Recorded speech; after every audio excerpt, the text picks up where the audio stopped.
मित्रों नमस्कार। जैसा कि आप जानते हैं कि हम तीसरे लॉकडाउन के तीसरे दिन आपसे यह बात करने जा रहे हैं कि किस तरह से दो लॉकडाउन को झेलते हुए हम लोग तीसरे लॉकडाउन के दौर में आ गए हैं। निश्चित तौर पर यह वैश्विक रोग है और इस वैश्विक विपदा में सब लोग सही सलामत रहें, स्वस्थ रहें, किसी के साथ कोई अनहोनी न हो। ऐसे हालात में हर व्यक्ति की जिम्मेदारी बनती है कि वह संवाद करता रहे। बगैर संवाद के किसी तरह से भी हम आपस में जुड़े रहें, यही हमारी मूल रूप से आपसे बात करने की बेसिक ज़रूरत है। टेलीफोन से हम कुछ लोगों से बात कर पाते हैं, बहुतों से नहीं कर पाते हैं।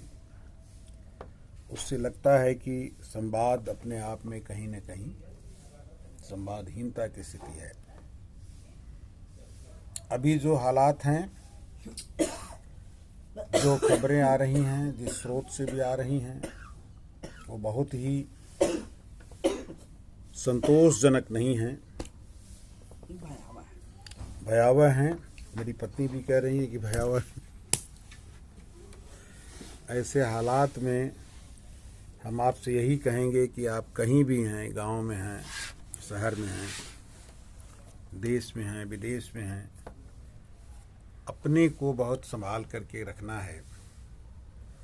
मैं तो बिल्कुल संकल्प के साथ अपनी ड्यूटी नहीं छोड़ रहा हूँ और पूरी यही कोशिश भी है कि हालात के सुधर जाने तक इसी तरह से हम अपना लॉकडाउन के नियमों का पालन करते रहेंगे। सरकार ने बहुत सरल रास्ता अख्तियार करके इस संकट के दौर में आपको, हम सबको घर में बंद कर दिया है।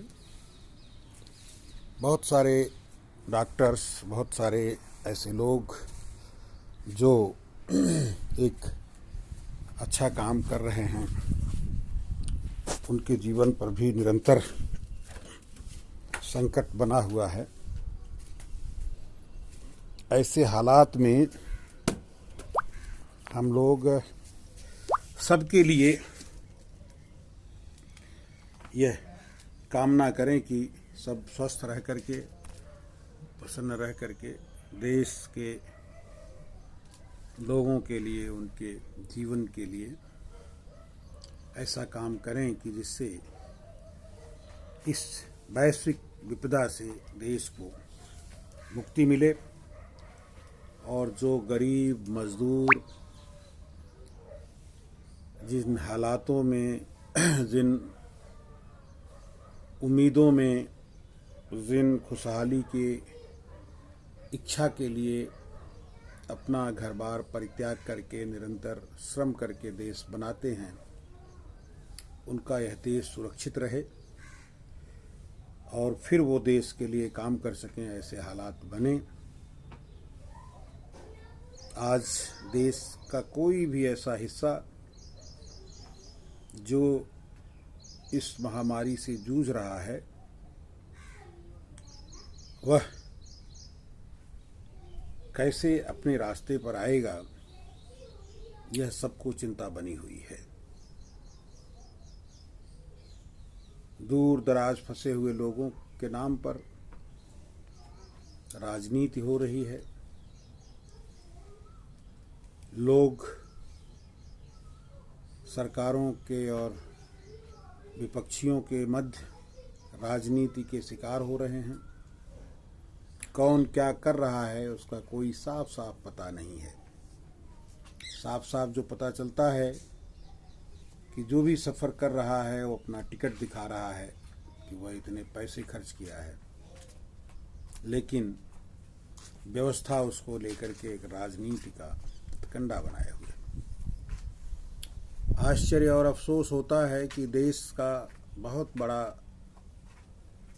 समूह जो भक्ति काल में चला गया है और वह भक्ति भाव में चीज़ों को व्यक्त कर रहा है, उसे बिल्कुल इस बात की चिंता नहीं है कि सत्य और असत्य के मध्य ही धर्म और अधर्म की अवधारणा बनती है। धर्म या मजहब, यह जिसको हम मानते हैं या लोग मानते हैं वह नहीं है। धर्म बेसिकली सत्य, उपकार, लोगों के साथ न्याय करने का नाम है। और जिस धर्म में लोगों के साथ अन्याय हो रहा हो, उसे लूटा जा रहा हो, उसे गुमराह किया जा रहा हो, वह कतई धर्म नहीं हो सकता। तो हमारा सुझाव है कि आप ऐसे किसी धर्म, पाखंड, अंधविश्वास और चमत्कार के चक्कर में न पड़ें और अपनी आने वाली पीढ़ी को विज्ञान और ज्ञान से ज़रूर रूबरू कराएं, जिससे जब आगे ऐसी स्थिति बने तो वह इस तरह की स्थितियों से लड़ने में कामयाब हो सकें। धन्यवाद। आपसे मैंने ये बात की है और मैं फिर आपसे बात करूँगा।